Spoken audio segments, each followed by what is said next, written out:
खुलुमबाय बड'लेण्ड खबर चेनेलाव नोंथांमोनखौ बरायनानै लाग्रोनाय जाबाय। समय थासान्दियाव ममता बेनार्जीआ बेंगलनि चिफ मिनिस्टार सिटखौ इस्ताफा होआखैमोन। दा बेंगलनि राज्यपाला बे बिधान सभाखौ भंग खालामबाय, जायनि थाखाय दा ममता बेनार्जीआ बेंगलनि चिफ मिनिस्टार नंला। दा साननैनि थाखाय बेंगलाव राष्ट्रपति शासन जानानै दङ। बेनिफ्राय गोदान चिफ मिनिस्टार हिसाबै बिजेपि बिधायिनी आफादा शुभेन्दु अधिकारीखौ सायख'बाय।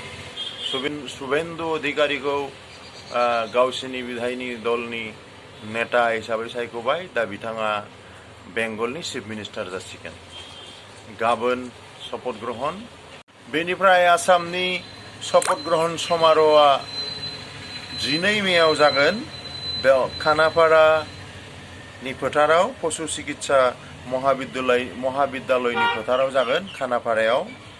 बेवहाय खमावबो 1 लाख सुबुंफोर जमा जागोन आरो बेवहाय भारतनि गाहाय मन्त्रि आरो नखर मन्त्रि आरो गोबां सेन्ट्रेल मिनिस्टारफोर आरो बिजेपिजों सामलायजानाय रायजोफोरनि गिबि मन्त्रि आरो लेङाइ गिबि मन्त्रि बिथांमोनहा बाहागो लाफैगोन।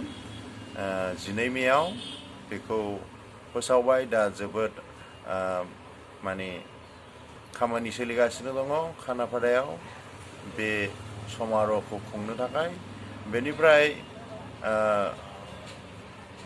एबारनि चिफ मिनिस्टार हिसाबै मोनसे नियम दङ जे बिथांमोनहा गावसिनि MLA देरहानायफोरा सासे लिडार सायख'ग्रोनांगौ।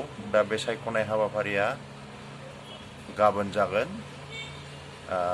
ओरैनो साननो हाखायो चिफ मिनिस्टार हिसाबै बिथां हिमन्त बिश्व शर्मायानो जागोन, खिन्थु प्रट'कल मथे बिथांखौ दा सायख'फिननांगौ बिधायिनी दलनि नेता हिसाबै। बेनिफ्राय बिथाङा चिफ मिनिस्टारनि माबाखौ बिबानखौ लानो थाखाय बिथाङा सरकार दानो थाखाय रायजोपालनाव थांगोन। बेनिफ्राय रायजोपालनाव बिथांमोना बे दाबिखौ खालामहैखांनायनि उनाव रायजोपालनि बिथोन मथे बे हाबाफारिया जागोन। दा 12 मेआव शपथ ग्रहणनि तारिख। नोंथांमोनखौ गुरै खावलायनाय जायोदि बे चेनेलखौ साबस्क्राइब खालाम, लाइक खालाम, शेयार खालाम। गोजोन्थों। एसेनोसै।